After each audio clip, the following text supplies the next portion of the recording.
Okay, so everyone, let's welcome Parth Patel to the session.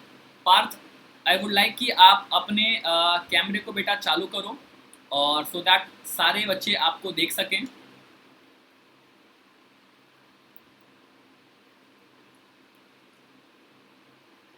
Yes, hello, welcome Parth to the session. And बच्चों, मैं आपको एक request करूंगा कि पार्थ का आपको वीडियो दिख रहा होगा, उसको आप अपने मेन स्क्रीन पर पॉइंट कर लीजिए, क्योंकि मुझे या किसी और को आपको सुनना नहीं है. आवाज़ें आएंगी, ठीक है, नो प्रॉब्लम, बट यस, जो हमारे आज के होस्ट हैं हमें उसको सुनना है. तो जब उसको आप देख रहे होंगे, जब वो कुछ बोल रहा होगा, आप ज़्यादा चीज़ें समझ पाओगे. तो उसके वीडियो को आप अपने स्क्रीन पर पिन कर लीजिए ताकि उसके बोले हुए पॉइंट्स आपसे कुछ भी मिस ना हो जाए करके. ओके,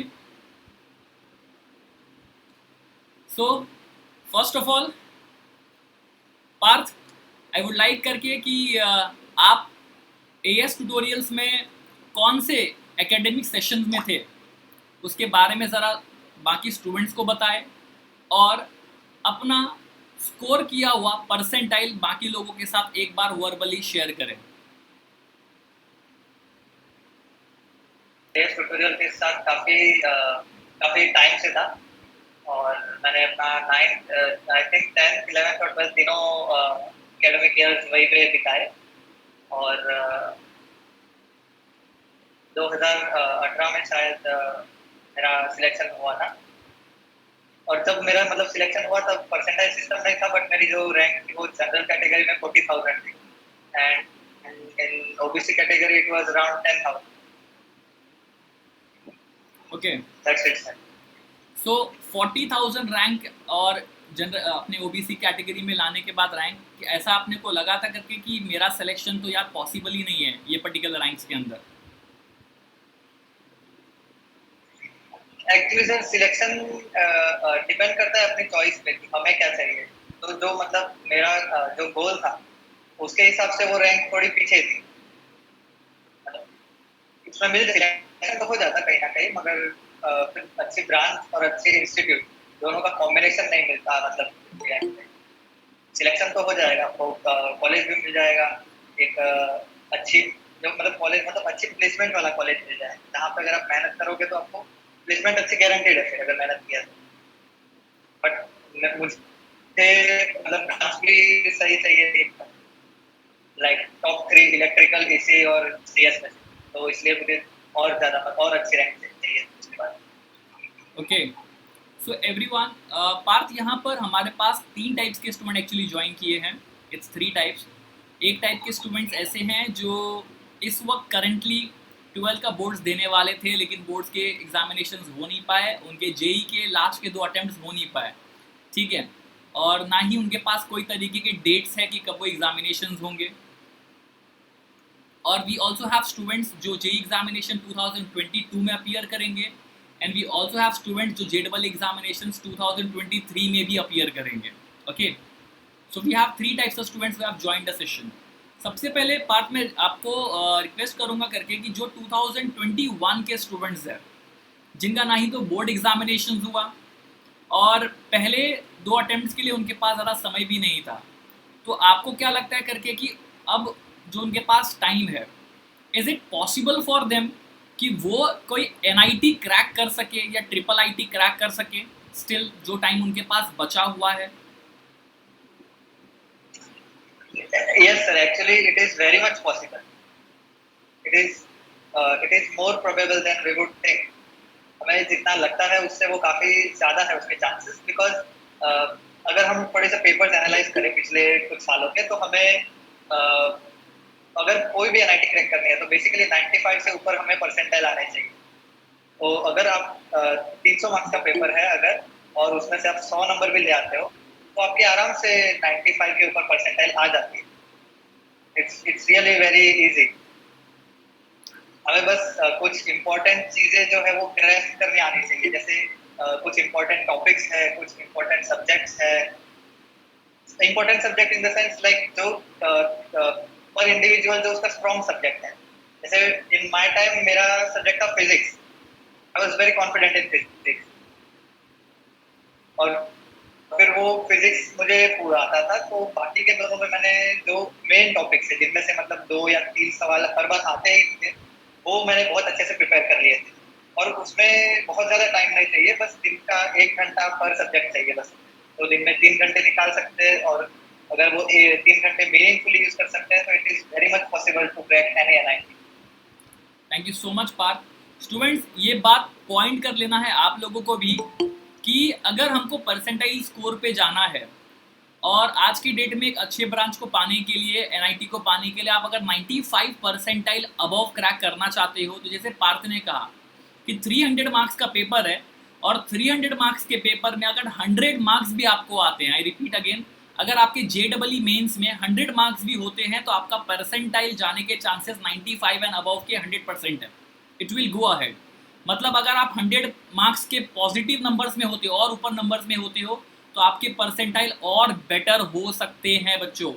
ओके, तो हमें ये नहीं सोचना है करके कि यार 300 मार्क्स का इम्पॉसिबल नंबर है और हमको तो ये 200 नहीं आने वाले हैं। मतलब जो बच्चे हैं अभी करंट सिनारियोज में हैं, जो इसी साल एग्जामिनेशंस देने वाले हैं, वो लोग ध्यान दें कि आप बहुत ज़्यादा टारगेट मत करो। आप प्रिपरेशंस रखो अपना 150 मार्क्स के लिए और ट्राई आउट करो करके कि आप जो भी मॉक टेस्ट दो उसमें 100+ मार्क्स हमेशा हमको हिट करे करके। सो पार्थ, अपने AS के स्टूडेंट्स को बताओ करके, अपने जूनियर्स को थोड़ा ये गाइड करो कि अगर अभी 2 से 3 महीने का डेट्स मिल जाए, फॉर एग्जांपल के अचानक अनाउंसमेंट हो जाए कि बोर्ड के एग्जामिनेशंस या JEE के एग्जामिनेशन अगस्त के महीने में होने वाले हैं, ठीक है, तो अगस्त के महीने की अनाउंसमेंट, जैसे नीट के लिए अनाउंसमेंट ऑलरेडी हो चुका है कि अगस्त के फर्स्ट वीक में चालू हो जाएगा, तो जहाँ तक मुझे लग रहा है नीट के पैरेलल में ही JEE के एग्जामिनेशन जाने के ज़्यादा चांसेस है। अभी मई का मंथ ऑलरेडी चल रहा है, तो मई के मंथ, जून के मंथ और जुलाई के मंथ, जो भी 2.5 मंथ्स का टाइम पीरियड है उनके पास, 60-70 डेज का टाइम पीरियड है। ये 60 और 70 डेज में कौन से सब्जेक्ट के ऊपर ज़्यादा फोकस करना चाहिए और क्या स्ट्रैटेजी होनी चाहिए कि जो करंट स्टूडेंट है 2021 अपियरिंग स्टूडेंट्स, वो लोग ये 100+ मार्क्स को इजीली अचीव कर पाए करके। सर, फर्स्ट ऑफ ऑल हमें टाइम देना पड़ेगा सब्जेक्ट को। Time in the sense per day, not long term time की 1 साल 2 साल, ऐसा टाइम नहीं चाहिए हमें। पर डे टाइम चाहिए, रिगरस प्रैक्टिस, और एवरी डे हमें टाइम चाहिए। क्योंकि कैसा होता है ना कि actually it is very beneficial कि अभी 2 महीने किसी के पास है जहाँ पे वो घर पे है, बहुत सारा टाइम है उसके पास, इट इज वेरी बेनिफिशियल। क्योंकि 2 महीने पहले पढ़ी हुई चीज आपको क्लियरली याद नहीं रहती, तो 2 महीने के अंदर जो पढ़ी हुई चीजें हैं वो एकदम ही दिमाग में मतलब एकदम फ्रेश रहती है। आपको बहुत ज्यादा रिवाइज करने की जरूरत नहीं पड़ती। तो हम क्या कर सकते हैं कि दिन में अगर आप 8 घंटे या फिर 6 घंटे या जितना भी आप पढ़ते हो उसको बेसिकली स्लॉट्स में डिवाइड कर देते हैं। सबसे पहले सबसे पहले उसका आधा टाइम कर लो, आधा टाइम थियरी को दो, आधा टाइम के न्यूमेरिकल सॉल्विंग को दो। तो जो थियरी वाला टाइम आप दे रहे हो उससे आपकी बोर्ड की प्रिपरेशन तो हो ही जाएगी एकदम बढ़िया। मान लो अगर ऑन एन एवरेज आप 6 घंटे देते हो एक दिन में पढ़ाई को, तो 6 घंटे में से 3 घंटे आप थियरी पूरा रिवाइज करो, रिपीट करो, टेक्स्ट बुक रीड करो, और बाकी के जो 3 घंटे हैं वो जो भी आपने रिवाइज किया, रिपीट किया, और जो भी प्रीवियस ईयर क्वेश्चंस है उन टॉपिक्स में से उन पे आप मतलब जो बाकी का टाइम है वो स्पेंड करो अपना। तो उससे क्या होगा कि एक तो आपकी थियरी रिवाइज होती जा रही है, और साथ ही साथ आपके पास आपके जो रिगरस प्रैक्टिस मतलब साथ में चल रही है साइमल्टेनियसली न्यूमेरिकल्स। वहाँ पे अगर आपको थियरी में से अगर कुछ नहीं भी समझ आया, कुछ मिस हो गया, तो ऑटोमेटिकली आपको न्यूमेरिकल से वो चीज़ भी कवर अप हो जाएगी। So it is very beneficial. अगर हम एक तरह से देखें तो ये बहुत ही फायदेमंद सिचुएशन है जो स्टूडेंट्स के पास है खास। Thank you Partha. पार्थ, बहुत सारे लोगों के मन में क्वेश्चंस होगा करके कि यार पार्थ ने जो 97.8 परसेंटाइल अचीव किया उसके पास भी इसी तरीके से बहुत ज़्यादा टाइम था। एक बार सब लोगों से शेयर करो करके कि जब आप AS ट्यूटोरियल्स में पढ़ते थे और आप एक रेगुलर स्टूडेंट्स हुआ करते थे लक्ष्मी इंटरनेशनल स्कूल के, तो आपका जो दिन भर का शेड्यूल था मॉर्निंग से लेके इवनिंग तक का क्या था? मतलब कैसे टाइमिंग्स डिवाइडेड थे? आप स्कूल के टाइमिंग्स क्या थे, ट्यूशन के टाइमिंग्स क्या थे, सेल्फ स्टडी के आपके पर्सनल टाइमिंग्स क्या रहे? एक बार ज़रा सबके साथ शेयर करो। सर, सो बेसिकली मेरा जो टाइमिंग था वो मेनली स्कूल और ट्यूशन के बीच में मतलब वो मेरे मेन प्रायोरिटीज थे दिन भर में कि मतलब जब आप एक डे सेट करते हैं तो सबसे पहले दिमाग में जो चीजें आती है वो प्रायोरिटी लिस्ट में आप लिखते हो पहले। तो मेरा सबसे पहले स्कूल था बिकॉज एक तो स्कूल आवर्स भी काफी सारे थे 5 या 6 घंटे। और फिर लक्ष्मी इंटरनेशनल स्कूल और मैं उमरगांव रहता था तो आने जाने में भी काफी टाइम लगता था। तो सुबह उठ करके मैं आधा 1 घंटा जैसे रिवाइज करता था पहले। तो सबसे मेन बात तो यह है कि सुबह उठ करके जो भी सब्जेक्ट मुझे अच्छा लगता था या फिर मुझे किसी दिन ऐसा लगे कि मैं इसका डीप हूँ, सुबह उठ करके आधा 1 घंटा मैं उसमें प्रैक्टिस करता था। फिर स्कूल हो गई, स्कूल से आता था मैं 3 या 4 बजे के आसपास। और फिर मैं आके थोड़ा नहा धो के जो होमवर्क वगैरह है वो सब कर करके फिर ट्यूशन आता था। फिर ट्यूशन से वापस हेयर ट्यूटोरियल से घर आने के बाद वापस जो ट्यूशन में होमवर्क या फिर स्कूल में जो छूट गया हो वो सब कंप्लीट करता था। और फिर मेरा मेन जो फोकस करने का जो टाइम था ये प्रिपरेशन पे वो था इवनिंग टू नाइट टाइम। कि जैसे अभी मान लो कि 8 बजे मैं फ्री हो गया तो 8 से 8:30 थोड़ा डिनर वगैरह हो गया। फिर 8:30 से लगातार मैं 3 घंटे बैठ जाता था। तो मेन मेन जो फोकस करना है वो 3 घंटे के इंटरवल पे करना है ऐसा। क्योंकि जो पेपर है वो भी 3 घंटे का ही होता है। तो अगर आप प्रैक्टिस करते हो वो उन 3 घंटों तक अपने दिमाग को वो प्रॉब्लम सॉल्व करने की जो टेक्निक है वो सिखा देते हो अगर, तो पेपर में भी आपको बहुत फायदा होगा। तो इसलिए मैंने भी अपने आप को ये 3 घंटे वाली जो टेक्निक है यही यहाँ पे ही मास्टरी करने पे फोकस किया था। So that is what I did every day. Really appreciate your efforts Parth. बच्चों अगर आपने ध्यान से सुना होगा पार्थ के टाइमिंग्स को, तो he was a student of Lakshmi international school Sarigam Gujarat. ठीक है, अब वहाँ के जो टाइमिंग्स होते हैं ना, मतलब उम्बरगांव से ट्रैवल करना इस बच्चे के लिए स्कूल पहुँचना मतलब 45 मिनट्स का वन वे ट्रैवलिंग होता है। उम्बरगांव से अगर मैं बात करूँ तो जैसे पीजी जूनियर कॉलेज के बच्चे होते हैं, स्टेट बोर्ड की अगर बात करूँ, but he was from CBSE, तो 45 मिनट्स उसका वन वे का ट्रैवलिंग था। और जैसे पार्थ ने कहा 2:30 3 o'clock को वो घर पर आता था बच्चों। ओके, उसके घर पर आने का टाइमिंग है। तो सुबह 5 बजे से लेकर 2:30-3 बजे तक ये बच्चा बाहर है। उसके बाद 4:30 5 o'clock उसका ट्यूशन का टाइमिंग है। 4:30 5 o'clock से 7:30 8 o'clock ट्यूशन में रहता था वो। एंड देन उसके बाद घर पर जाने के बाद पार्थ ने जैसे कहा कि 8:30 से लेकर 3 आवर्स का उसका मेन स्टडी टाइम था। आपने ध्यान अगर दिया होगा उसके टाइमिंग्स के ऊपर, तो डेफिनेट सी बात है यार, इस टाइमिंग में अपने बोर्ड्स का प्रिपरेशन, अपने JEE की प्रिपरेशन, रिविजन्स, ट्यूशन के होमवर्क, स्कूल के होमवर्क्स को मेंटेन कर पाना, बैलेंस कर पाना सुनने के लिए बहुत इम्पॉसिबल लगता है। लेकिन अगर समझ लीजिए कि किसी एक स्टूडेंट ने उसको परफेक्टली एक डिज़ाइन फॉर्मेट में करके चीज़ों को अचीव किया है, तो मैं कहूँगा बच्चों yes it is really possible. If he can do it, anyone can do it. Let me share one thing about him. जब मुझे ध्यान है करके कि पार्थ को 10th में मैंने पढ़ाया था साइंस सब्जेक्ट, और AS ट्यूटोरियल्स का one of the most mischievous student था ये। सबसे मस्तीखोर लड़का, सबसे मस्तीखोर मतलब इतना मस्तीखोर कि जिसको कोचिंग क्लासेस से भी निकाला गया था और वापस से पेरेंट्स के रिक्वेस्ट पर आया था। मतलब इतना ज़्यादा मस्ती करता था ये कि इसको रख नहीं सकते थे। बट कहते ना करके कि व्हेन यू नो कि झटका लगना बहुत ज़रूरी है ना, उसी तरीके से कहीं ना कहीं एक पॉइंट पर पार्थ को भी मुझे लगता है हिट हुआ करके कि नहीं यार मस्ती बहुत हो गई, सीरियसनेस बहुत इंपॉर्टेंट है। पार्थ क्लास 12 बोर्ड्स में आपके परसेंटेज क्या रहे? सर 93। 93%। बच्चों सुनना ध्यान से, क्लास 12 बोर्ड्स में 93% अचीव करना और JEE मेंस एग्जामिनेशंस में 97.8 अचीव करना, लक्ष्मी के स्टूडेंट्स होने के बावजूद। मतलब जो टाइमिंग स्लॉट्स होता है उनका, अब ऐसा नहीं कि लक्ष्मी स्कूल में जादू की छड़ी होती है टीचर्स के पास कि छड़ी मार और बच्चा स्मार्ट हो गया, ऐसा कुछ नहीं है। It's all about the students hard work, जो बच्चे को ही करना होता है। आप किसी भी स्कूल से क्यों ना बिलोंग करते हो, इस बच्चे को मैंने मेहनत करते हुए देखा है बच्चों। और जैसे उसने कहा कि अपने इतने ज़्यादा बिजी शेड्यूल्स में से टाइम निकाला था उसने, तो उसी तरीके से अगर आपको भी, जो करंट स्टूडेंट्स है, जो नेक्स्ट ईयर अपियरिंग स्टूडेंट्स है या फ्यूचर अपियरिंग स्टूडेंट्स है, एक ही चीज़ पर हमको फोकस रखना है बच्चों, और वो है आपका कंसिस्टेंसी।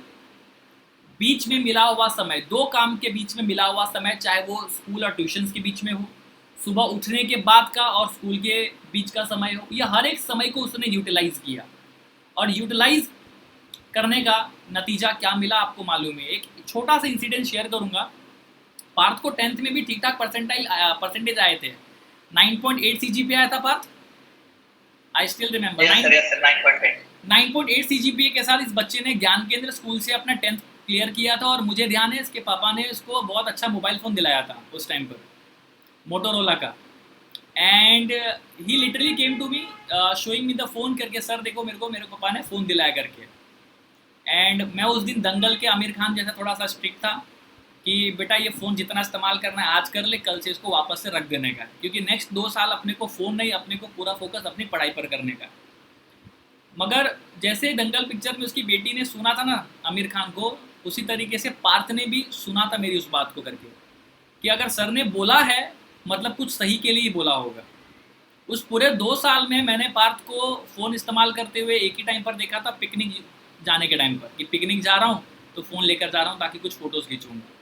तो सबसे ज़्यादा ज़रूरी काम मुझे लगता है कहीं ना कहीं उसने ये किया था बच्चों, कि जो चीज़ उसका समय बर्बाद कर सकती थी, समय खा सकती थी, वो चीज़ों को उसने हमेशा अवॉइड किया। ओके, सो पार्थ, जो करंट स्टूडेंट्स हैं उनके ऊपर बोर्ड्स का भी इक्वल प्रेशर है, बोर्ड्स का भी इक्वल ही प्रेशर है। अब बोर्ड्स के प्रेशर्स को हैंडल करते हुए, क्योंकि वो भी रिवाइज करते रहना है, भूलना जाए करके, और जेडबली के भी प्रेशर्स है करके। So what do you think करके, कि अगर इतना प्रेशर है उनके ऊपर तो उनको क्या कर लेना चाहिए? उनको किसी रैंडम कॉलेज में एडमिशन्स ले लेना चाहिए, प्राइवेट कॉलेजेस में, या फिर थोड़ा थोड़ा समय निकाल के एग्जामिनेशंस का वेट करके वो NIT या IIIT के लिए जाना चाहिए? मगर स्टूडेंट्स का प्रिपरेशन लेवल अगर ज़ीरो है, तो इतना मान कर चलो ज़ीरो है, वो 0 से 100 मार्क्स पे पहुंचना चाह सकता है, क्या 2 महीने में पॉसिबल है? Actually sir I would like to share something. Yes, अभी जो सिचुएशन है स्टूडेंट्स की is similar to my situation on weekend, क्योंकि मेरा कैसा था कि दिन तो खत्म हो ही जाते थे, मतलब जो वर्किंग डेज होते थे मंडे टू फ्राइडे, और सैटरडे भी होता था कभी कभी, तो वो तो खत्म ही हो जाते हैं। तो मेरे पास जो वीकेंड होते थे उन पे बहुत ज़्यादा प्रेशर होता था, क्योंकि टाइम मैनेजमेंट बहुत ही काफ़ी परसिस्टेंट इशू था मेरे लिए। तो वीकेंड्स पे सर मैं काफ़ी, मतलब अगर मैं पर डे एक सेशन करता हूँ 3 आवर्स का, तो वैसे वीकेंड्स पे मैं 2 या 3 सेशंस कर लेता था। वैसे ही मतलब मुझे लगता है कि अगर अगर अभी अभी अगर स्टूडेंट्स को बहुत ज़्यादा प्रेशर की फीलिंग आ रही है, जैसे कि मुझे आती थी, तो सर स्टूडेंट्स को अपना टाइम जो है वो और इफेक्टिवली मैनेज करना चाहिए। बिकॉज ऐसा तो है नहीं कि एडमिशन जो है वो होंगे नहीं, या तो फिर जो गवर्नमेंट कॉलेजेस है वो आपको लेंगे, क्योंकि ये साल भी बाकी सारी कॉलेजेस में जब एडमिशन हुए तो सबसे पहले फर्स्ट ईयर के क्लासेस NIT, हमारी NIT में शुरू हुए। मतलब गारंटी है कि क्लास तो शुरू होने ही है, और क्लास शुरू होने हैं तो उन्हें बच्चे भी चाहिए। तो इट गारंटीज कि जो गवर्नमेंट इंस्टीट्यूशन है वो कोई बच्चों को नहीं लेगी या फिर ऐसा कुछ करेगी, ऐसा कुछ भी नहीं है। तो वो तो गारंटी हो गई। सो ये प्राइवेट कॉलेजेस जो है उनका actually it is not guaranteed कि वो क्या करेंगे सिचुएशन के हिसाब से। तो मेरा जो कहना है कि अभी हमें अगर 2 महीने में अगर प्रिपरेशन करनी है, तो एक्चुअली आपके पास हर डे एक वीकेंड जैसा है, क्योंकि जो भी क्लासेस है वो तो अपने घर पे है, और वो भी काफी कम टाइमिंग में होती है अब तो क्लासेस, क्योंकि सब कुछ ऑनलाइन है, सारे सब चीजें ऑर्गेनाइज हो जाती है ऑनलाइन होता है तो। और जो इस वजह से जो टाइम है हमारे पास वो जितना दिख रहा है उससे काफी ज्यादा है। तो जो स्ट्रेस है वो उस टाइम में हम अगर डिवाइड कर दे तो स्ट्रेस नॉर्मल है अभी। अगर आप, क्योंकि ऐसा लोग क्या लंबा नहीं सोचते कि 2 महीने है मेरे पास, क्योंकि पहले जो 2 महीने थे उसमें स्कूल होता था, ट्यूशन होता था, फिर जो भी मतलब शादियां वगैरह फंक्शन हो गए, बर्थडे हो गया, एनिवर्सरी हो गया, ये सब कुछ होता था, फिर वो गैदरिंग होती थी। अब तो ऐसा कुछ है ही नहीं, कहीं बाहर जाना नहीं है, कोई स्कूल में जमा होना नहीं है, कोई शादियां वगैरह होती है तो मतलब बहुत कम लोग जाते होंगे। सो टाइम जो है वो एक्चुअली बहुत ज्यादा है अभी हमारे पास। अगर अगर 2 महीने मान के चले तो भी इस टाइम को भी यूटिलाइज कैसे करते हैं उस पर डिपेंड करता है। तो मुझे तो नहीं लगता कि ये स्ट्रेस लेकर के आपको प्राइवेट कॉलेज की तरफ डिविएट होना चाहिए। जरा सा भी कोशिश करनी चाहिए कि जितना हो सके उतना अच्छा गवर्नमेंट कॉलेज मिले actually. Okay, thank you so much Parth. So current year students, ध्यान रखिए करके कि अपने टाइम पीरियड को प्रॉपरली मेंटेन करो, क्योंकि हर एक दिन आपके लिए एक वीकेंड जैसा है, आपके पास पूरा पूरा दिन है आपका खुद का टाइम टेबल प्लान करने के लिए। So thank you Parth for guiding current year students 2021 batch appearing students. Now I would like to tell you that we also have students जो 2022 में JEE के एग्जामिनेशन अपीयर करने वाले हैं। अब यहाँ पर कुछ बच्चों से क्वेश्चंस था कि सर हमारा क्लास 11 तो ख़त्म हो गया, लेकिन हमको क्लास 11 से आता कुछ नहीं है और क्लास 12 शुरू हो गया है, क्योंकि क्लास 11 हमारा पूरा लॉकडाउन में गया और ऑनलाइन स्टडीज़ में उतना कुछ समझ में नहीं आया। फिर पोर्शन भी कट डाउन था 30%, उसमें भी लास्ट में एग्जामिनेशन इतने हरी में हुए कि हमारे पास ज़्यादा कवर करने के लिए पोर्शन बचा नहीं। तो हमारे बहुत सारी चीज़ें अभी भी रह गई है क्लास 11 की, और 12th में आ गए। तो अब हम लोगों को 11th पे भी बैलेंस करके चलना है, 12th को भी बैलेंस करते हुए चलना है। तो इस केस में सिनारियोज में 2022 अपीयरिंग स्टूडेंट्स के लिए, जिनके पास पूरा नहीं करके 10 महीने का समय है, 10 मंथ का टाइम है, तो कैसे वो प्लान कर रहे हैं कि अपने 11th के टॉपिक्स को, अपने 12th के टॉपिक्स को भी कवर कर पाएंगे अगर आप इनके जगह पर थे तो उनको प्लीज़ थोड़ा सा गाइड करो। सर एक्चुअली मैं ऐसी सिचुएशन में से गुजर चुका हूँ, बिकॉज जब मैं 11th में था तो मेरी भी कुछ ऐसी, मतलब 11th से जब बच्चा 12th में जाता है तो हालत थोड़ी ऐसी ही होती है। और मेरे टाइम पे भी थोड़े बहुत इश्यूज हुए थे, जिस वजह से मेरा भी 11th और 12th के बीच का जो समय है वो थोड़ा सा हिल डुल सा गया था। तो मेरी तो मतलब मेरा मानना ये था कि जो 12th का जो सिलेबस है वो पढ़ के उसमें मास्टरी करने के लिए 1 साल बहुत बहुत लंबा टाइम है। तो अपने ऐसा कुछ नहीं है कि बहुत ज़्यादा चीज़ें हैं और टाइम कम है, ऐसा तो अभी तो ऐसा सिनारियो बिल्कुल भी नहीं है। बिकॉज अपने पास दिन में नहीं करके भी 6 से 8 घंटे तो फ्री होते हैं हम लोग। ट्यूशन, स्कूल और थोड़ा बहुत जो होमवर्क वगैरह होता है उसको छोड़ करके 6 से 8 घंटे हम फ्री होते हैं।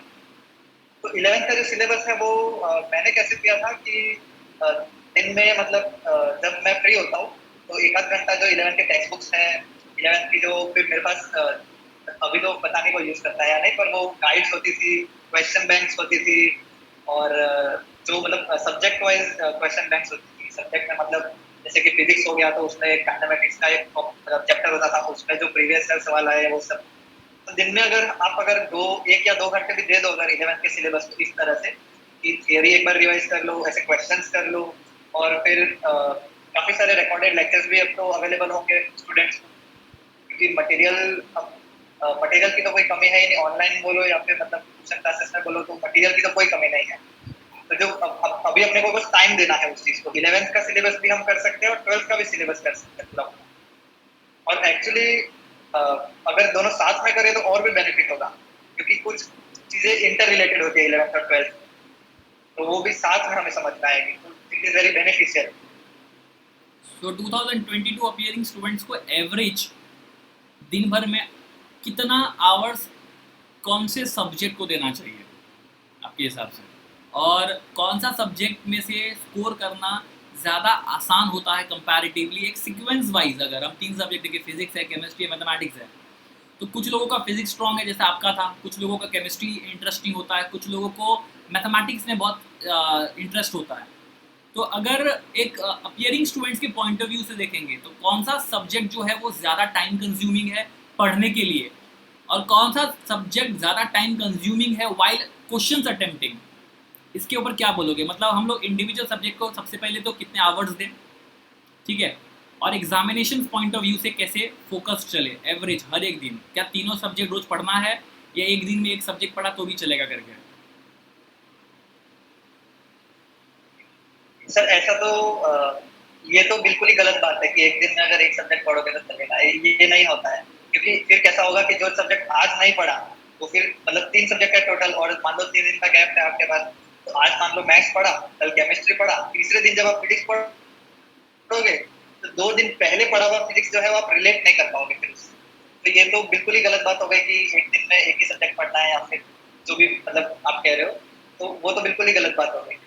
अब मतलब पढ़ना कैसे है, अगर आप 1 साल मतलब 10 महीने बाद अगर आप पेपर दे रहे हो, अपीयर हो रहे हो पेपर के लिए, तो आपको मिनिमम अगर 11th का सिलेबस भी नहीं आता तो मिनिमम 6 से 7 घंटे देने पड़ेंगे एवरेज डेली। अब 6 से 7 घंटों में करोगे क्या, तो 30 मिनट्स पर सब्जेक्ट थियरी रीडिंग पे देने हैं। भले ही आपको थियरी कितनी अच्छे से आती हो, मगर थियरी को जितनी बार रीड करेंगे उतनी थियरी अपने दिमाग में एक्स्ट्रा मतलब वो अच्छे से बैठेगी। अपने को हर बार कुछ ना कुछ ऐसा होगा जो पिछली बार मिस हो गया होगा, या फिर जो मतलब हम क्वेश्चन करते हुए अटक गए होंगे, और फिर वो जब वापस हम रीडिवाइज करेंगे तब वो पॉइंट हमारे ऐसे हाईलाइट होगा कि हाँ ये पॉइंट मैंने जब वो क्वेश्चन सॉल्व किया था तब मिस हो गया था। 30 मिनट्स एवरी डे हमें रीडिंग करनी है सबसे पहले तो एनसीईआरटी टेक्स्ट बुक्स की। अगर एनसीईआरटी मतलब सीबीएसई में हो तो एनसीईआरटी, और महाराष्ट्र बोर्ड में हो तो महाराष्ट्र बोर्ड और मल्टी जो भी टेक्स्ट बुक्स हैं। और फिर जो बाकी का टाइम है उसको 3 स्लॉट्स में डिवाइड करके, मैंने ऐसा किया था कि 3 स्लॉट्स में डिवाइड करके फिर उन्हें प्रॉब्लम सॉल्विंग में डाल दिया था, क्योंकि ये दोनों चीजें इंटर रिलेटेड है। जितने आप प्रॉब्लम सॉल्व करोगे उतने आपको थियरी पे ग्रास्प अच्छे से बनेगा, और थियरी जितनी स्ट्रांग होगी उतने ही आप प्रॉब्लम इजीली और एफिशिएंटली सॉल्व कर पाओगे।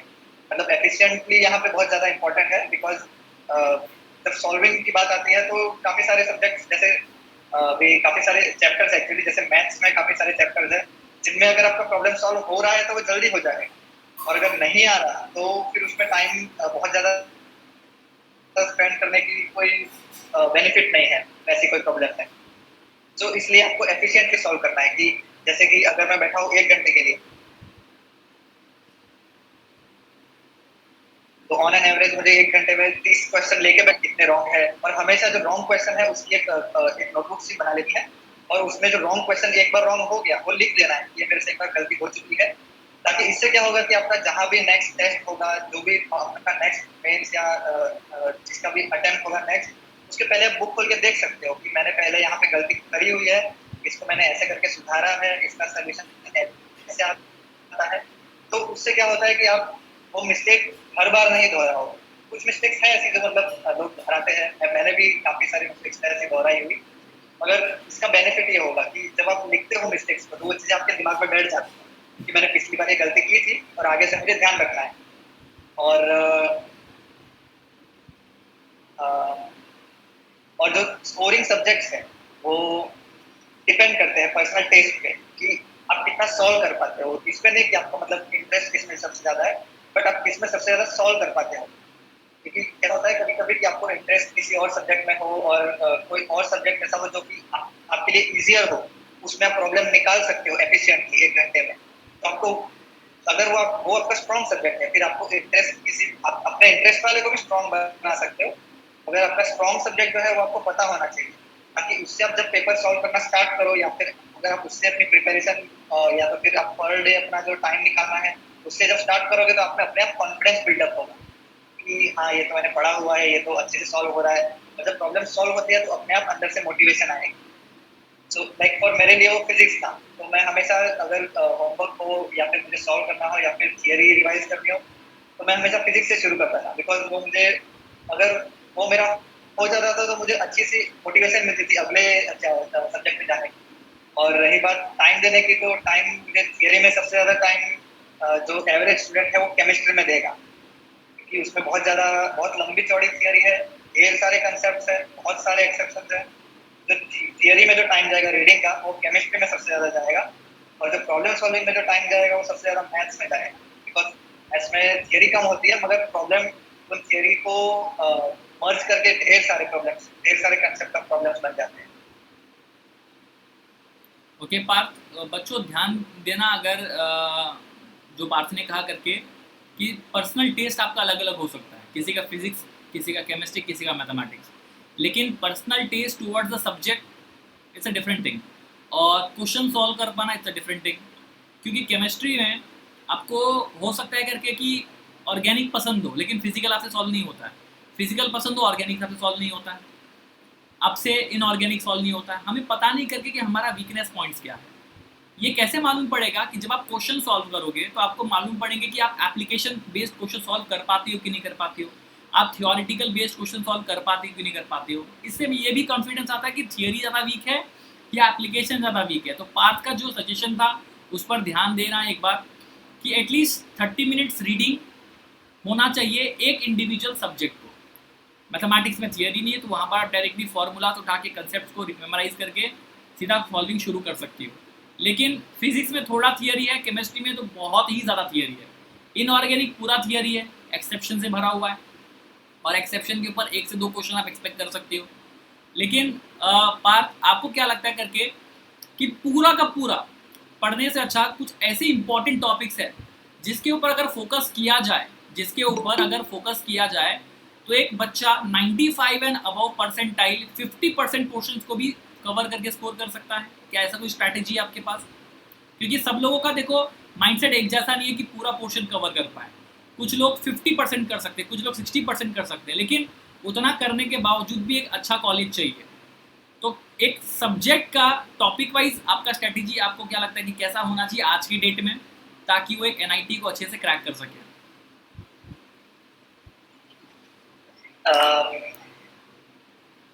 इसके लिए अगर हम अपने रिसेंट जो इसका जो पेपर था उसको अगर एनालाइज करें तो हम देखते हैं कि फिजिक्स में ज़्यादातर टॉपिक से एक एक ही सवाल आते हैं, लेकिन कुछ टॉपिक्स हैं जैसे कि इलेक्ट्रोस्टैट्स हो गया, करंट इलेक्ट्रिसिटी हो गया, फिर मॉडर्न फिजिक्स हो गया, फिर जो थर्मोडायनामिक्स एंड केटीजी हो गया। तो इन सब्जेक्ट्स में से तीन तीन सवाल आए हुए हैं हर मतलब सॉरी इन चैप्टर्स में से। तो हर ऐसे चैप्टर में से तीन तीन सवाल आए हुए हैं। तो जो अगर आप ऐसे वाले चैप्टर्स कर लेते हो और अगर आप मान लो उन तीन में से दो सवाल भी कर लेते हो ऐसे हर चैप्टर में से, तो आप बहुत ही आसानी से 50% पेपर को सॉल्व कर पाओगे। अगर 50% नहीं भी होगा तो 110 120 मार्क्स तो बहुत ही आसानी से आ सकते हैं अगर हम ये जो इम्पोर्टेंट चैप्टर्स हैं ये अगर अच्छे से कर ले तो। वैसे ही मतलब केमिस्ट्री में भी है ऐसे सब chapters. Transition elements and coordination chemistry में से तीन सवाल आए, periodic table and representative elements में से तीन सवाल, फिर थर्मोडायनामिक्स बॉन्डिंग इक्विलिब्रियम में से दो सवाल ईच। सो ये सारे ज़्यादा वेटेज वाले चैप्टर्स हैं। तो अगर आपका पूरा पोर्शन नहीं भी हो रखा है तो आपको ऐसे चैप्टर्स ढूंढने हैं और इन्हें अपनी स्ट्रेंथ बनानी है। इसके लिए इसमें पहले तो थियरी ढेर सारी रिवाइज करनी पड़ेगी केमिस्ट्री और फिजिक्स में मेनली, और फिर आपको प्रैक्टिस भी बहुत ज़्यादा करनी पड़ेगी पर चैप्टर। ओके, सो स्टूडेंट्स, आपको पार्थ ने कुछ इंपॉर्टेंट चैप्टर्स के बारे में बताया करके कि आप फिजिक्स में ये चैप्टर जो है जो नाम पार्थ ने लिए, मेरे को तो मैं तो केमिस्ट्री का टीचर हूँ तो फिजिक्स वाले नाम मेरे को ध्यान रहेंगे नहीं, लेकिन इलेक्ट्रोस्टैट हो गया, थर्मोडायनेमिक्स हो गया, ऐसे चैप्टर्स जो 4-5 चैप्टर्स है, डू एंड डाई चैप्टर, उसको ज़रूर करें। क्योंकि अगर माइंडसेट बना लेना है, मेरे पास अगर 3 सब्जेक्ट है, फिजिक्स है, केमिस्ट्री और मैथमेटिक्स है, तो फिजिक्स में जैसे ने कहा, पार्थ ने कहा करके कि ये 3-4 चैप्टर्स है जहाँ से 2-2 क्वेश्चन इस साल बने थे। अब इसका मतलब ये नहीं कि अगले साल भी 2-2 क्वेश्चन ही बनेंगे, एक क्वेश्चन भी हो सकता है, 3 क्वेश्चन भी हो सकता है, कुछ भी हो सकता है, लेकिन क्वेश्चन ये चैप्टर से बनना कंपलसरी है। तो ये टॉप 5 चैप्टर्स जो है उसके ऊपर फोकस ज़्यादा करें पहले। जो बच्चे एकदम मैं कहूँगा करके कि पूरा 100 out of 100 marks, 300 out of 300 marks का अचीवमेंट का प्लानिंग नहीं कर रहे हैं, प्लान फॉर्मेट में चलना चाहते हैं, मतलब सिलेक्शंस निकालना है विद अ सिस्टमैटिक प्रोसेस, तो वो बच्चे इसको ज़रूर फॉलो करें करके कि अपने चैप्टर्स पहले से डिसाइड कर लिया है कि 11th के ये 5 चैप्टर्स, 12th के ये 5 चैप्टर्स, ठीक है। पार्थ, एक बार आप क्या करना, बाद में मुझे चैप्टर्स के लिस्ट दे देना, नाम दे देना कि आपको क्या लगता है आपके हिसाब से कौन से चैप्टर्स 11th से कौन से चैप्टर्स 12th से करने इंपॉर्टेंट है, तो वो मैं बच्चे लोगों के साथ शेयर कर दूंगा। तो बच्चों वो ध्यान रखना करके कि हमको पता होना चाहिए पहले ये चैप्टर्स अगर कंप्लीट हो गए तभी जाकर हम नेक्स्ट चैप्टर्स के ऊपर जाएंगे, लेकिन स्टार्टिंग के 5 इंपॉर्टेंट चैप्टर्स ही हमारे नहीं हुए और आगे के चैप्टर्स भी पढ़ रहे हैं, ये भी पढ़ रहे हैं, तो हो सकता है वेस्ट ऑफ टाइम है, प्लान फॉर्मेट में हम नहीं चल रहे हैं करके। ओके, ठीक है। So this was literally awesome things that Parth has discuss with us. Parth, और कुछ पॉइंट्स जो आप इन लोगों के लिए रखना चाहती हो जो 2022 एंड 23 एस्पिरेंट्स हैं? Sir, actually, I would like to clear up some things. कि मेंस का जो पेपर क्लियर करना है, it is not very difficult. उसके लिए आपको बस रेगुलर और रिगरस प्रैक्टिस करनी है।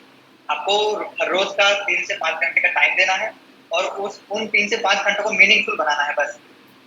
बहुत, क्योंकि अगर हम वापस एक बार रिव्यू करते हैं जो क्वेश्चन आए हुए हैं, तो रिसेंटली कोऑर्डिनेट ज्योमेट्री में से 5 सवाल आए हैं मैथ के एक चैप्टर में से, and it is very simple chapter, उसमें से 5 सवाल आए हुए हैं। So mains is a very very easy exam to crack.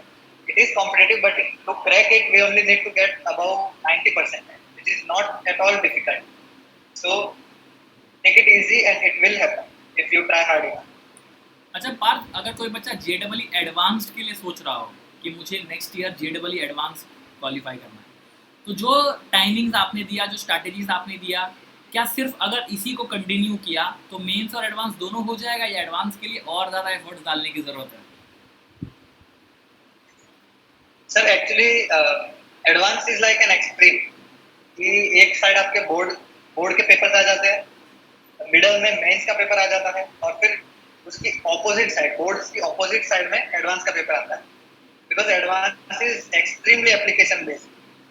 तो आपको बहुत ज्यादा तो मतलब जो मैंने बताया है उससे मिनिमम 1 या 2 आवर्स ज्यादा देना पड़ेगा on numerical practice,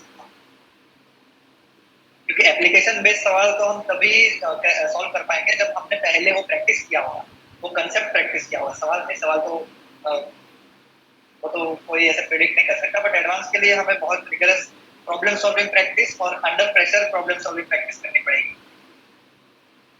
okay, thank you so much Parth. तो जैसे बच्चों आपने सुना कि पार्थ ने कहा एडवांस के लिए आपको मतलब आपके जो 6-7 आवर्स के प्लानिंग पार्थ ने दिए थे, स्कूल ट्यूशन होमवर्क सबके आवर्स को छोड़कर सिर्फ JEE के लिए स्पेसिफिकली उसको छोड़कर आपको 1.5-2 घंटे अलग से निकालने पड़ेंगे एडवांस के लिए। मतलब आपका एवरेज स्टडी प्लान 8 से 9 घंटे या 10 घंटे का होना चाहिए अगर आप एडवांस के लिए प्लान कर रहे हो। देखो being a regular school student, क्योंकि बहुत सारे बच्चे क्या करते हैं ड्रॉप ले लेते हैं, उनके पास 24 आवर्स होते हैं, लेकिन ड्रॉप लेना और उस टाइम को यूटिलाइज कर पाना ये दो अलग अलग बातें हैं। जैसे लॉकडाउन चल रहा है तो लॉकडाउन एक तरीके का ड्रॉप ही है, घर पर है, ना ही कोई ट्रैवलिंग टाइम है, अपनी नींद को प्लान कर सकते हैं, अपने डेली के शेड्यूल्स को प्लान कर सकते हैं। तो एक तरीके से आज के डेट में हर एक स्टूडेंट का ड्रॉप ही समझ लो। 3 घंटे के मैक्सिमम या 3 या 4 घंटे के मैक्सिमम स्कूल के लेक्चर्स है, 2 से 3 घंटे के मैक्सिमम ट्यूशन के लेक्चर्स है। तो 7 आवर्स में तो सारे लेक्चर्स खत्म हो ही गए होते हैं जो पहले सिर्फ स्कूल के होते थे। तो बच्चों मैं कहूँगा करके कि अपने पास टाइमिंग्स का कोई इशू नहीं है। अगर आपको लगता है कि टाइमिंग इज़ द प्रॉब्लम तो आप कभी भी मेरे साथ पर्सनली डिस्कस कर सकते हो, और आई विल गाइड यू कि एक सिस्टमैटिक प्लान कैसे बनाना है, टाइम टेबल्स कैसे बनाना है, सो दैट आप अपने JEE मेंस या एडवांस को क्वालिफाई क्रैक कर सकते हो। क्रैक करना बहुत ज़रूरी है। देखो क्वालिफाई करना और क्रैक करना दो अलग अलग बातें हैं, याद रखना बच्चों। 70 मार्क्स पे आप क्वालिफाई हो सकते हो, लेकिन आपको क्रैक करने के लिए 100 मार्क्स के ऊपर ही चाहिए होगा करके। तो हमें इन सब चीज़ों के ऊपर ध्यान रखना है। तो बच्चों आप लोग अपने अपने जो भी आपके क्वेश्चंस है वो क्वेश्चंस आप चैट बॉक्स में पेस्ट कर दो, तो पार्थ एक एक करके उनको आंसर्स करेगा। और अगर आपके पास कोई भी क्वेश्चंस नहीं है, चाहे वो सब्जेक्ट रिलेटेड हो, चाहे वो रेफरेंस बुक्स रिलेटेड हो, क्वेश्चन सॉल्विंग रिलेटेड हो, किसी भी चीज़, strategies, time table, whatever related your questions are, you can type the questions और अभी के अभी आप चैट बॉक्स में उसको पेस्ट कर सकते हो, and Parth will answer those questions.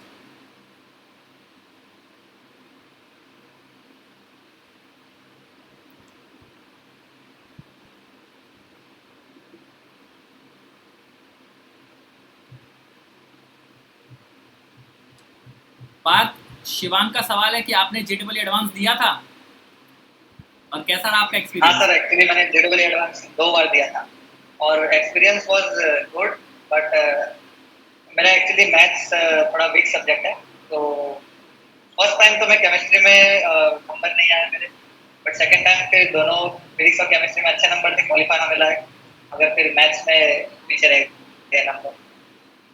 Okay Shivang, you have your answer. Parth ने एडवांस दिया तो था, फिजिक्स में, केमिस्ट्री में क्वालिफाई भी किया था, लेकिन मैथमेटिक्स में क्वालिफाई नहीं करवाने की वजह से JEE एडवांस में सीट रिजर्व नहीं कर पाए थे, and that's why he took admission in SVNIT। So advance is not that easy बच्चों, बहुत ज़्यादा मेहनत करनी पड़ेगी। ओके, बहुत ही ज़्यादा, मतलब 10th में 93% समझ लीजिए, 12th में भी 93%, और JEE मेंस में 97.8 परसेंटाइल। इतना सब करने के बाद भी JEE एडवांस उनसे नहीं हो पाया। मतलब ऐसा नहीं कि मेहनत नहीं किया था उस बच्चे ने, मेहनत भरपूर की थी, लेकिन JEE एडवांस के लिए उससे भी शायद थोड़ा और मेहनत या लक फैक्टर की भी ज़रूरत होती है करके।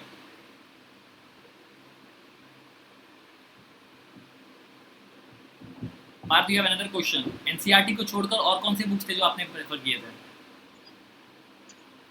सर एक्चुअली मेरे पास बुक्स तो काफी सारी थी, बट मेरी जो मेन बुक्स थी वो NCERT के टेक्स्ट बुक्स ही थी।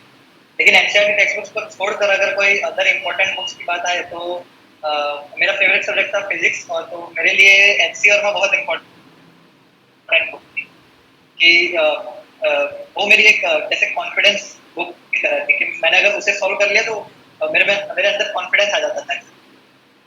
फिर मैथ्स के लिए आर डी शर्मा यूज करता था मैं, और केमिस्ट्री केमिस्ट्री के लिए एक्चुअली आर एस अग्रवाल मुझे यूज करनी थी, बट उस टाइम अवेलेबल नहीं थी शायद, या फिर कुछ और इशू था, मुझे याद नहीं इतना अच्छे से, इसलिए मैंने वो यूज नहीं की थी। सो बेसिकली केमिस्ट्री में कोशिश करता था कि टेक्स्ट बुक से ही जितना हो सके उतना कर लो, और मैथ्स के लिए आर डी शर्मा और फिजिक्स के लिए एच सी। ओके बच्चों, तो मैथ्स की थियरी के लिए आर डी शर्मा, मतलब प्रॉब्लम सॉल्विंग के लिए, फिजिक्स के लिए न्यूमेरिकल्स के लिए एच सी वर्मा यूज़ किया है, और केमिस्ट्री के लिए प्योरली एनसीईआरटी। बाकी आप क्वेश्चंस कोई भी बुक से बनाओ चलेगा, है कि नहीं पार्थ? क्वेश्चंस कोई भी बुक से बनाओ, वो प्रॉब्लम नहीं है। यस सर, एक्चुअली मेरे पास तो वो काफी बड़ी अपनी तब तो वो थी ना क्वेश्चन बैंक्स वो एक और क्वेश्चन है आपके लिए दीप्ति, आपको आपका सवाल का अगर आंसर नहीं मिला तो आप वापस पेस्ट कर सकते हो, क्वेश्चन कर सकते हो। शिवांग पूछ रहा आप कौन से ब्रांच में हो इस वक्त? Electrical branch, SNIT electrical branch. Pure branch मतलब। एनसीईआरटी कितना इंपॉर्टेंट है जेडब्ल्यू के लिए? NCERT is actually very much important. It might not seem like it is, but it is really very important, क्योंकि आप बाकी सारी बुक्स कितनी भी पढ़ लो, लेकिन जो कोर है सब्जेक्ट का, जो चैप्टर का कोर है, वो तो एनसीईआरटी में ही आपको मिलेगा। So NCERT is very important for JW mains specially. We have one more question from Sanket. Maharashtra board से बिलोंग करता है बच्चा, क्या नेसेसरी है कि एनसीईआरटी पढ़ना ही है जेडब्ल्यू मेंस के लिए? उसके महाराष्ट्र बोर्ड के बुक क्या काफ़ी नहीं है? एक्चुअली मैंने भी मेरे टाइम पे महाराष्ट्र बोर्ड और सीबीएसई बोर्ड दोनों की जो सिलेबस है वो पढ़ी थी। सो आई थिंक महाराष्ट्र बोर्ड की जो टेक्स्ट बुक्स है उनमें भी काफी काफी हद तक सिमिलर चीजें हैं। सो लेकिन एक बार एनसीईआरटी की रीडिंग तो करनी ही है, एक सिंगल रीडिंग तो मेंस के लिए करनी ही है। और अदर देन दैट आपकी जो महाराष्ट्र बोर्ड की जो टेक्स्ट बुक्स है, it is also very good, it is a very good source for competitive exams specially.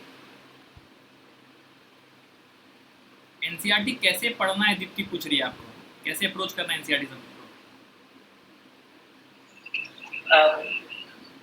NCERT को अप्रोच कैसे करना है? एक्चुअली मैं अपनी बात कर सकता हूँ इसमें तो, क्योंकि बाकी सबका अपना अपना एक अप्रोच स्ट्रेटेजी होता है। तो मेरी जो स्ट्रेटेजी होती है किसी भी टेक्स्ट बुक को खोलने के पहले स्पेशली, वो है कि सबसे पहले भले ही मुझे मतलब कितना भी आता हो, वो चैप्टर में से या फिर वो सब्जेक्ट में से या फिर वो टॉपिक में से, लेकिन सबसे पहले मुझे थियरी एक बार रीड करनी पड़ती है। तो एक बार जब थियरी में रीड कर लेता हूँ और फिर उसके बाद तुरंत ही उसके पीछे दिए हुए जो क्वेश्चन है वो मैं उसी दिन, मोस्ट एक्सट्रीम केस होता है कि मेरे पास अगर टाइम नहीं है, क्योंकि मेरे जो टाइम स्लॉट्स थे वो काफी डिवाइडेड थे कि सुबह मुझे मुश्किल से आधा या फिर 1 घंटा मिलता था। तो मेरे पास ऐसी गारंटी नहीं थी कि मैं बैठ के 2 घंटे में एक चैप्टर पूरा पढ़ूँ और उसमें सॉल्व भी करूँ। लेकिन मैं एक चीज का ध्यान रखता था कि जिस दिन मैं वो चैप्टर पढ़ रहा हूँ उसी दिन मैं उस चैप्टर के पीछे दिए हुए सवाल एक बार तो सॉल्व करूँ ही करूँ, बिकॉज उससे जो पॉइंट्स है, जो इम्पोर्टेंट चीजें होती है वो अपने दिमाग में बैठ जाती है। तो दीप्ति पार्थ वाले ये वाले लाइन को मैं एक समराइज कर दूंगा करके कि जो टॉपिक पढ़ती हो, जो चैप्टर आप पढ़ती हो, उससे रिलेटेड क्वेश्चन को तुरंत सॉल्व करो। क्वेश्चन को सॉल्व करने से कॉन्फिडेंस लेवल बिल्ड होगा करके कि मुझे वो थियरी याद है भी कि नहीं है करके। ओके दीप्ति, और विल ट्राई दैट कि एनसीईआरटी को कैसे पढ़ना है, लाइन टू लाइन कैसे पढ़ना है, इसके ऊपर पार्थ कुछ और वीडियोस बाद में बनाए हो यार, कुछ बच्चों को गाइड करो अच्छे तरीके से। Any more questions from other students? We have other students, Tanishka, Veer, Nemi, Adarsh, Viswaranjan, Ganesh, Sahu and Gupta, Monique, Sanket, Shivam, Vishwakarma and Mal, Shivang, Sujal, Sunil, Suraj, Tanvi, Vanshal, Vikas, आप लोगों में से किसी के कोई सवाल जो आप पूछना चाहते हो पार्थ से regarding your timetable, regarding your subject preparations type, mock test के लिए, क्वेश्चंस प्रैक्टिसेस के लिए, कोई भी सवाल, किसी भी तरीके का क्वेश्चन आप पूछ सकते हो। और अगर किसी के पास कोई क्वेश्चंस नहीं है तो मैं कहूँगा कि इट्स अ वंडरफुल सेशन जो आज पार्थ के साथ हुआ है हमारा, एंड आई बिलीव करके कि ये सेशन आई होप आप लोगों को काफ़ी ज़्यादा हेल्पफुल रहेगा। आप लोगों ने चीज़ों को समझा होगा कि पार्थ का भी स्ट्रगल पीरियड काफ़ी ज़्यादा रहा है। 97.8 परसेंटाइल ऐसा नहीं करके कि उसके सामने परोस दिया गया, काफ़ी ज़्यादा मेहनत करके उस बच्चे ने उस चीज़ को अचीव किया है, इलेक्ट्रिकल ब्रांच को अचीव किया है बच्चों, ठीक है। तो डेफिनेट सी बात है, इट्स वेरी इंपॉर्टेंट। पार्थ एक चीज़ कुछ लोग मुझे पूछे थे बच्चे कि एनआईटी की फ़ीस कितनी होती है?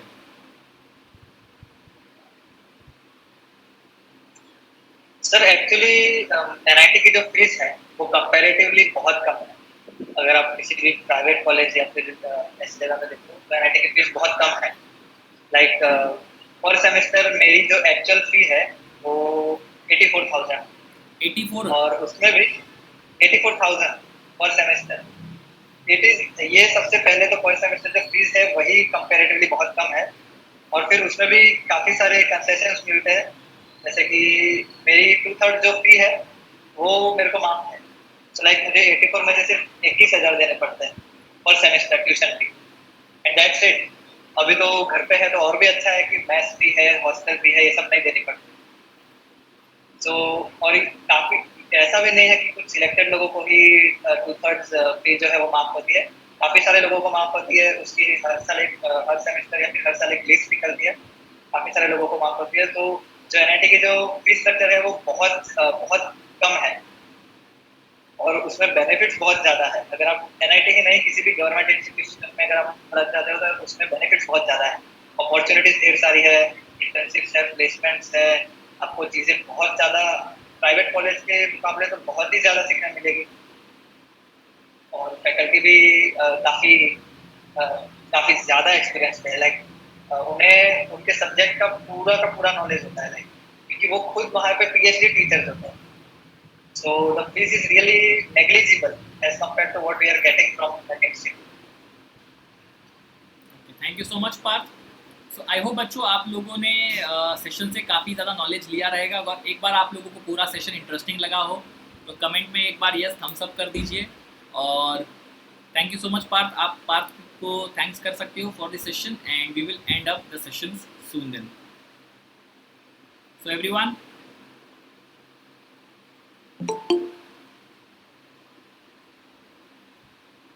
okay, yes, so everyone has enjoyed the session. Okay, great. Wow. So Parth, thank you for joining us on this webinar, taking out some time from your schedule and guiding this juniors, and I hope it will be literally helpful for them. If possible, we'll take out some time to guide them personally also, अगर किसी को personal guidance चाहिए होगा तो। और आज का session हम यहीं पर end करते हैं। So bye bye everyone, take care you all, God bless you all. Thank you everyone. Bye.